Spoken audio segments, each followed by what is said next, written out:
Well, we're all very thrilled to be here back in the NCAA tournament.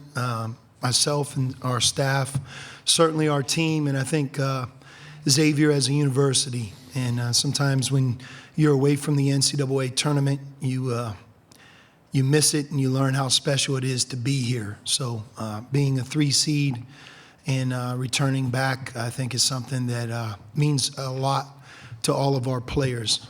We have quite a few players that are here that have huge roles on our team that have never participated in the NCAA tournament, and I think that makes it even more exciting for them. So we're thrilled to be here. I'll stop right there. Okay, questions, raise your hand. Let us get the handheld mic to you. First question, 4th row. Sean, Steve Reed, Associated Press. Just curious, going back, why did you come back to Xavier, and what was your mission when you got back here, and do you feel like you're on the right road? Why did I go back to Xavier? You know, I have a ton of respect and appreciation for Xavier as a university, Cincinnati, Ohio, as a place to live, the community. I was at Xavier for 8 years, and they were some of the best years, not only of my lifetime, but really my family. 3 sons that grew up in Cincinnati, had an amazing experience the first time. You know, given the opportunity to return, especially to be a part of the Big East Conference, which the first time we were a part of the Atlantic 10, you know, I think made a place that was already really special, even more special. So grateful to be back. Front row to our left, Coach. Jerry DePaula, Pittsburgh Tribune-Review. Sean, tell me a little bit about what your father taught you about coaching, and how much of those concepts you took into your coaching career. Well, I think the first thing, you know, my dad instilled a love for the game of basketball in our house. I mean, we grew up, I don't know if there's too many conversations growing up, really as a family, where basketball wasn't the topic of conversation. He's one of the most passionate people that I've ever met about this game. He loves it himself, and it's contagious. So I think, you know, the first thing is, it was never a job. It was a game that you fell in love with, whether you played it or coached it. And I think that's something that, you know, I have with me from now until the end. 2nd row. Coach, 3 games in 3 days.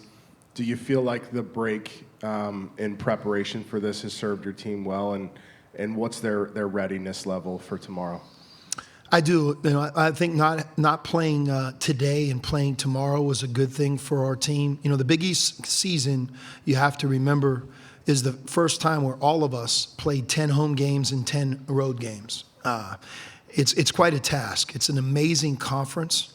The competitive spirit in every arena, I think, is on par with any conference in America. Players, coaches, teams. So that in and of itself is quite a task. I think you then add 3 games in 3 days in Madison Square Garden, where in the championship we ran into a great team in Marquette, and we also ourselves were out of gas. And I think the combination of both of those things didn't let us end very well in New York. So I think the extra day, having a couple days to be off and then to prepare, you know, my hope is that it does serve us well, but we're going to have to be ready at 12:30 tomorrow, or else, you know, the tournament ends. You have to be ready, and I think that's something we've really stressed this week, the importance of us being at our best, because we're playing against a very hungry, connected, together, good Kennesaw State team. 2nd row. What can you tell us about Kennesaw State and the way that they play? What makes them a tough matchup? Yeah, I think they're very well coached. You know, I know Amir just through the profession itself, and man, he's done a great job building a program at Kennesaw. A lot like our team, they have several players that have grown up within the program, the ranks. You know, their starting point where they began and where they are now is a real testament to how good of a job that coaching staff and Amir have done building it. They remind me of a number of teams in our conference, you know, St. John, Seton Hall, Providence, Marquette, in that they really pressure with their defense and they can force and create turnovers. steals, blocks, deflections. And I think when their pressure's up and their defense is thriving, that really helps their offense, and they're able to get easy baskets. We've faced that quite a bit this year. So I think being able to play good offense and not turn the ball over and take care of it is really going to be essential to us having an opportunity to advance. And then defensively, they run a lot of good sets. They have a low post scorer, and they have a number of different players, not just one or two, but a number of different players that are capable from the three-point line. So I think it's that combination of, playing good defense, but our defense will really start with not allowing their defense to turn us over and get steals, something they're really good at. Fourth row aisle, Mike's behind you. Coach, again, some of the players, when we talked to them, said, asked them about the message that you gave them when you first got here. And it was, we're not rebuilding, we're going to hit the ground running. I just wonder if you talk about that philosophy and where you're at right now in terms of building this program. Well, number one, I inherited a really good group. Obviously Desmond Claude was not here, and Des is a freshman who's really impacted our success. And then obviously our starting point guard, Sule Boom, he's a first-team All-Big East player, and we brought him in with our staff. But a lot of the players that are here today with us were here for last year and beyond. So I thought we had a sense that if we had a great off season and we were able to continue to improve, get to know each other, implement a brand new way of doing things and system, I think we had the firepower and talent to get into this tournament. To get into this tournament as a 3 seed, to be 15-5 in the Big East Conference, arguably playing one of the most difficult non-conference schedules that maybe we've ever played as a program. I can remember in November playing in the PK 85 tournament. We played Florida. The next day we played Duke. We have 1 day rest, and we play Gonzaga. That's quite a task when you're a new staff. So a lot of those moments as far back as November, I believe, have brought us here today. We've improved. And I think the other thing about our team is we've been very resilient. When we lost Zach Fremantle after 22 games, none of us really knew what we were going to do without him. I mean, if you look at our stat sheet, his stat line really jumps off the page. When he left us, he was our leading scorer, 17 points a game.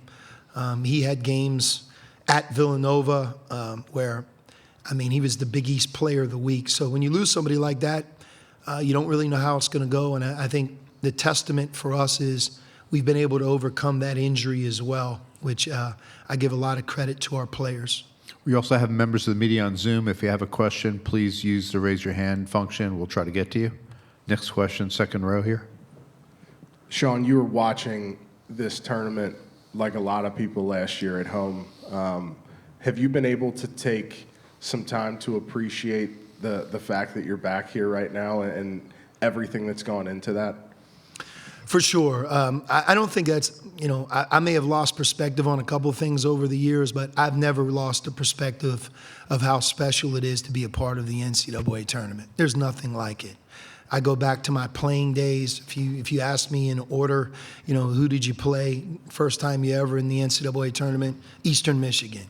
After that game, who did you play? Vanderbilt. How about the next year? Ball State. I can rattle them off. It's just something that sticks with you forever. It's, I think, why you play the game, why you want to be a part of it, to be a part of March Madness. So, look, we're thrilled. The selection show, which we had in front of our students and fans, and to see that seed line come up and our name be called, I think it gave everybody in the building goosebumps. And it should be that way. It should never be taken for granted because there's so much parity in college basketball now. Anybody can beat anybody. And it's not an easy task to get into this tournament. So we're really thrilled to be here, excited to be here, and I hope that shows up tomorrow at 12:40. Other questions for Coach Miller? That it? Up front row. Yeah, real quick, Sean, since you mentioned it, how much does that Vanderbilt game still stick with you? It's the most difficult experience in sports of my life. It really is. It's funny because somebody was asking me about the tournament And unfortunately, on YouTube, you can really capture anything these days, and you can really watch those last couple of minutes. When I was in Madison Square Garden last week, as a coach in the Big East, we were getting ready to play Marquette in the championship, and Charles Smith was at the game, and I talked to him, and when I walked up to him, all I could think about was that game. I mean, we were a 2 seed, and I'm an old guy now, and that's been a long, long time ago, but back to the questions that you asked, if you're in the tournament, you remember the great moments, and you also remember the others, and that's what's so amazing about the tournament, the drastic difference between advancing and your season ending. Anyone else? Okay, thank you, Coach. See you tomorrow. Yeah. Okay. Thank you. Welcome back to North Carolina.